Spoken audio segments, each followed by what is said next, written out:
Bonjour à tous, dans la vidéo d'aujourd'hui, nous allons voir comment trouver le verbe d'une phrase. Tout d'abord, il faut savoir que le verbe représente le plus souvent l'action faite par le sujet de la phrase. C'est ce que le sujet est en train de faire. Nous allons voir tout de suite un exemple.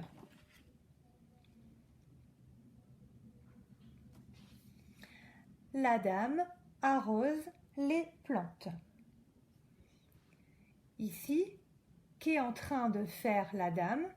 La dame est en train d'arroser les plantes. Je le note.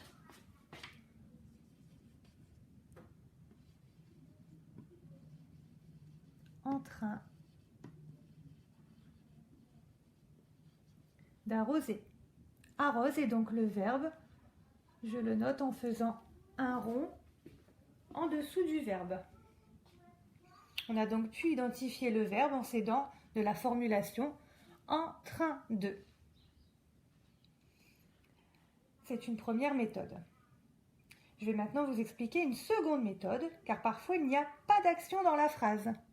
Par exemple, les fourmis sont petites. Dans cette phrase, les fourmis ne font aucune action. Pour trouver le verbe, nous allons donc mettre la phrase à la forme négative. C'est parti. Ça donne: les fourmis ne sont pas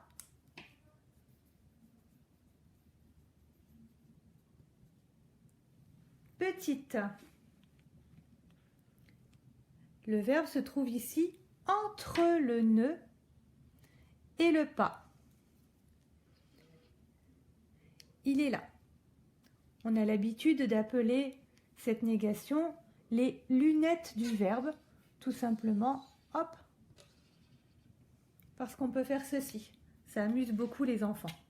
Je vais vous rappeler les différentes négations que l'on peut utiliser. On n'est pas obligé d'utiliser le ne et le pas.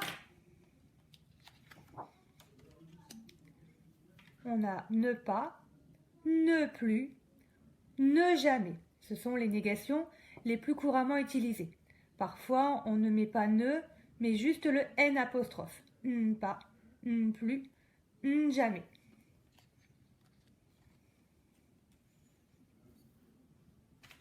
On reprend les exemples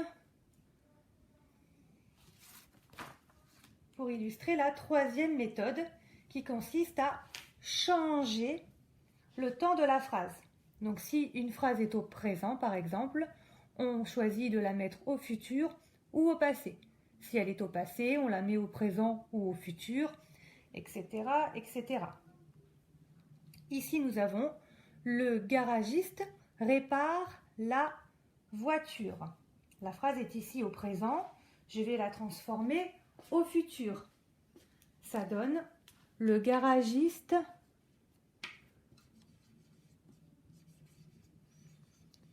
réparera la voiture. Le mot qui a changé est le mot répare. C'est donc lui, le verbe de la phrase.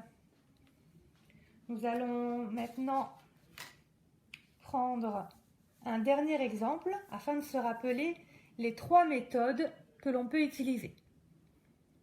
La chenille devient un joli papillon. Alors, comme je viens de vous l'expliquer, on peut changer le temps de la phrase. Ici, elle est au présent, je vais donc la mettre au futur.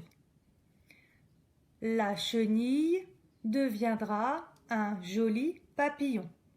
C'est le mot devient qui a changé, c'est donc lui le verbe.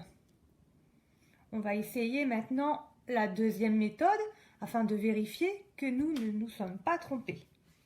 On va donc utiliser la négation et se dire: la chenille ne devient pas un joli papillon. Vous avez vu, je n'ai pas réécrit la phrase en entier, c'est inutile. Je peux matérialiser le ne et le pas par deux petits points et je vois que ce qui est au milieu est le verbe. On avait donc raison.